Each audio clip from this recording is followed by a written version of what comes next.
சிவப்பு சேல கட்டிக்கிட்டு வேப்பிலையும் எடுத்துக்கிட்டு வேர்காட்டு கருமாறி ஆடி வந்தாளா. சிவப்பு சேல கட்டிக்கிட்டு வேப்பிலையும் எடுத்துக்கிட்டு வேர்காட்டு கருமாறி ஆடி வந்தாளாம். அவள் விருப்புடனே தொழுபவரின் வினைகளையே ஓட வைத்து பொறுப்புடனே நம்மை காக்க ஆடி வந்தாளாம்.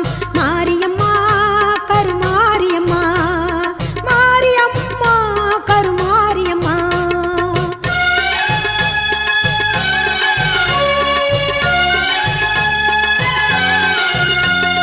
சிறப்புடனே பவனி வந்து சிந்தையிலே குடி புகுந்து, சிறப்புடனே பவனி வந்து சிந்தையிலே குடி புகுந்து கருணை உள்ளம் கொண்டு நம்மை காக்க வந்தாளாம். அவ மரகதத்தில் திலகமிட்டு மறி கொழுந்தம்